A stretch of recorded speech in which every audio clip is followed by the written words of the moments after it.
What's up, my legends? It's Scion. We're back. All right, so we're going to talk about the fire team that I'm working on and raids. How to be useful in raids. Now, a lot of people like to go, well, not a lot. Some people like to go with the one character strong and everybody else just be like whatever. Like you just have like a water team, like the last thing, and then you have like one good character. Now, the thing is with that is that on the average, your team does 20% of your DPS in a raid. We're trying to fix the sound here. There's 20% of your DPS in a raid. So if you go out there, let's say you're 10,000 might, you have one character that's 8,000 to 10,000 might, that's a problem.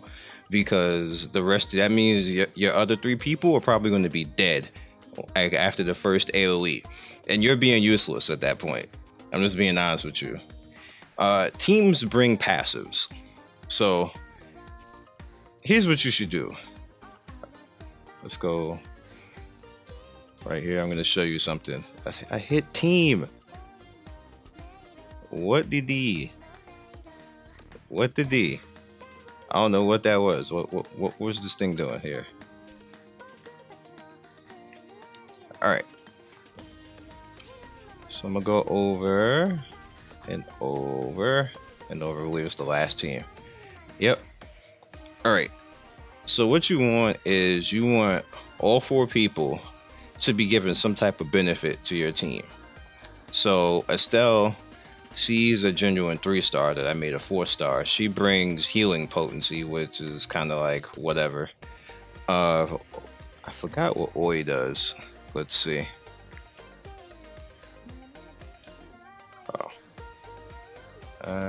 Go over one. Alright, she brings strength to the whole team. So that's extra DPS across the board for everybody. Of course, if you have a 4-star or a 5-star, this is better. Alright, go back. And you see she's up to 52. Vanessa's up to 64. This is after, one day of messing around with it, grinding. Click. And Vanessa gives defense, which is pretty good. Now, the reason why this is pretty good is because that's defense to your whole team. So if something, excuse me, if something that like an AoE happens, everybody will actually not freaking get one-shotted, probably. Also, it'll be in your best benefit to actually have your castle up. Like, fire gens be really easy for a lot of reasons. I have a lot of fire resources, probably, well, actually not probably, but mainly because of the last raid that we were allowed to farm, that allowed us to get a lot of fire resources because the turn-ins kept giving us fire resources over and over again, which is pretty good. So I got both my towers up to like level 18 and 19 and stuff like that. I have 2 fire towers, so that's actually helping out.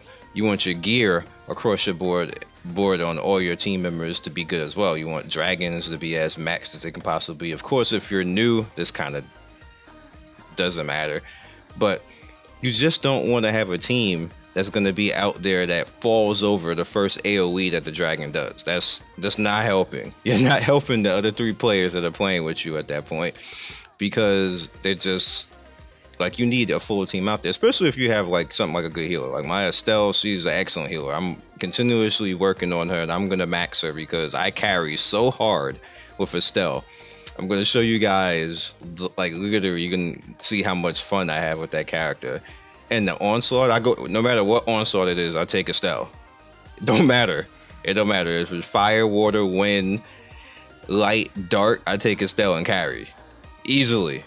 And it's not even like me just boasting. I just go in there, like, I build up my meter fast and just straight up I heal somebody if they take take damage. I reposition, get the AoE heal out just to make sure that if anybody's in trouble, by that time the 3rd heal is ready, and maybe I'll heal somebody again who needs a single target heal. And both her 1st and 3rd heals are single target full heals. Like, she full heals somebody. It doesn't matter what health they have, she full heals them. So what I basically do is just try to make sure that I don't get hit. That's the key thing with Estelle, is me not get hit, and continuously build up my meter so I can just keep healing people and causing damage to the boss or whatever else that I'm targeting. Make sure I'm landing my focus attacks, which I got extremely better with the focus attacks with the healer, because I used to just miss like all the time with that. Everything else was a little bit easy, but over the course of stuff, it just became easier overall just to do it that way. Now, let's go into here.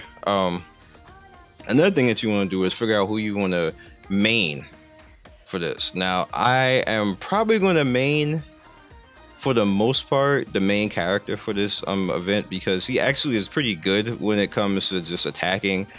And his natural attack, he has a third attack that is partially iframe. It's not completely iframe. It's not completely invincible. When he goes up in the air for a second, he's iframe invincible, which is pretty good. When he comes down from Nixon, he is not, which is unfortunate. When he starts to rise up like a dragon uppercut from Ken and Ryu, he's not invincible. Like, but he's in the air for that 1 second, on the way going down, he's invincible. And that's actually pretty good because you can time that. His actual spin attack, that's not so invincible. I believe it does have a iframe, but it's not that great. So you have to think about, you know, who you want to mess with from there. Vanessa does have a better iframe than him, but her overall, I just kind of don't like it that much. And Oi has a better iframe as well, but she's not as strong as the main character. So I'm probably going to use just the main character for that. It should be fine. If you have a better character, like I believe it's Makoto. Makoto has good iframes, so take advantage of him if you have him. If you have a ranged character, and if you have even though it's not that much of a difference, but I do have on the bench. Let me go up. There he is. I do have a Lane on the bench. He's very good with iframes too, because he has Noble Flame, which is not really, Noble Flame is technically not really an iframe. It's a super armor attack because you still get hit, but he doesn't stop. And Blazing Rondo is kind of like the same way as the main character. The main character, his flame wheel. Why is this not clicking? Here we go. Oh, this is Carl. But Carl has it too. I clicked the wrong person.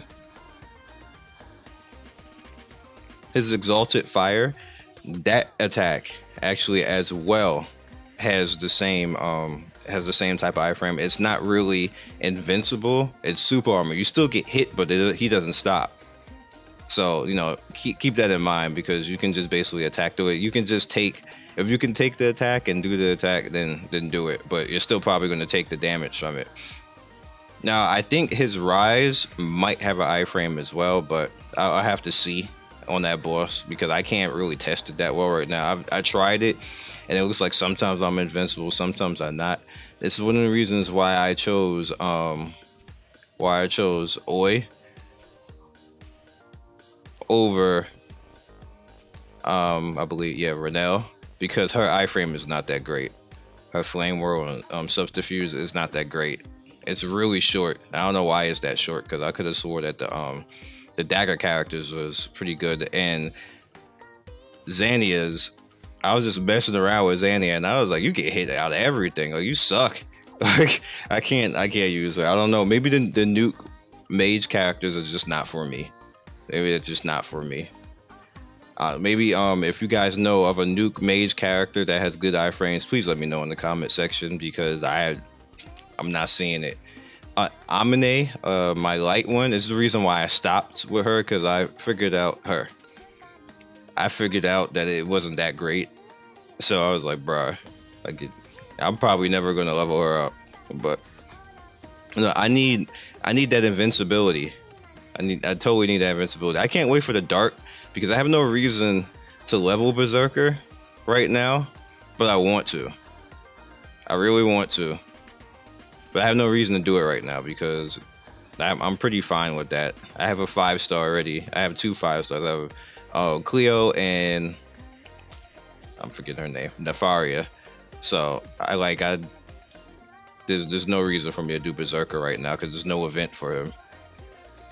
And like I said, I just basically use Estelle for literally everything in Onslaught, and she carries just fine. It doesn't even matter.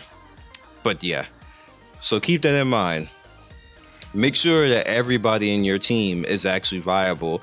That if they're going to be out there, that they don't die in one hit. You want to be useful to everybody that you play with. Even if you're just playing with friends, you are not helping anybody in the raid if one character is alive and the rest of your team is dead. Learn the iframe, because one character iframing saves the rest of the damn team. So use characters that have iframes. That's why I went with the main character, because his is a lot better than everybody else that I have going on right now. So I'll be able to save people. Learn to do that, please, and then actually have a competent, good healer.